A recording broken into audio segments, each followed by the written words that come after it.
ದೆವ್ವಗಳನ್ನ ಬಿಡಿಸಿರೋ cases ಅಲ್ಲಿ ಯಾವ್ದಾದ್ರು ಭಯಂಕರವಾದ ಕೇಸ್ ಇದೆ ಅಂದ್ರೆ ಅದು ಇದೇನೆ. ಯಾರಾದ್ರೂ ಚಿಕ್ಕ ಮಕ್ಳು ಈ ವಿಡಿಯೋನ ನೋಡ್ತಾ ಇದ್ರೆ ದಯವಿಟ್ಟು ಸ್ಕಿಪ್ ಮಾಡ್ಬಿಡಿ ಬ್ರೋ.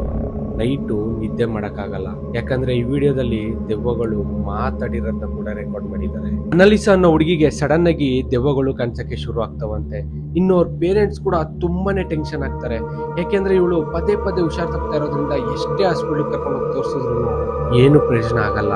ಇನ್ನು ಅವಳು ದೆವ್ವದ ಜೊತೆ ಮಾತಾಡೋದನ್ನ ಕೂಡ ಇವರು ಫೀಲ್ ಆಗ್ತಾರೆ. ಪೇರೆಂಟ್ಸ್ ಏನ್ ಮಾಡ್ತಾರೆ ಅಂದ್ರೆ ಪಕ್ಕದಲ್ಲಿರೋ ಚರ್ಚಿಗೆ ಇವಳನ್ನ ಕರ್ಕೊಂಡೋಗಿ ಫಾದರಿಗೆ ತೋರಿಸ್ತಾರಂತೆ. ಆ ಫಾದರ್ ಏನ್ ಹೇಳ್ತಾರೆ ಅಂದ್ರೆ 6 ಭಯಂಕರವಾದ ಆತ್ಮಗಳು ನಿಮ್ ಮಗಳು ದೇಹದಲ್ಲಿ ಸೇರ್ಕೊಂಡಿದೆ ಅಂತ ಹೇಳ್ತಾರೆ. ಫಾದರು ಆ ದೆವ್ವ ಹಿಡ್ದಿರೋ ಹುಡುಗಿನ ಎಕ್ಸೋಸಿಸಮ್ ಮಾಡ್ಬೇಕಾದ್ರೆ ಒಂದು ಟೇಪ್ ನ ರೆಕಾರ್ಡ್ ಮಾಡ್ತಾರೆ. ಆ ರೆಕಾರ್ಡ್ ಮಾಡಿರೋ ವಿಡಿಯೋನ ನೀವೇ ಕೇಳಿ.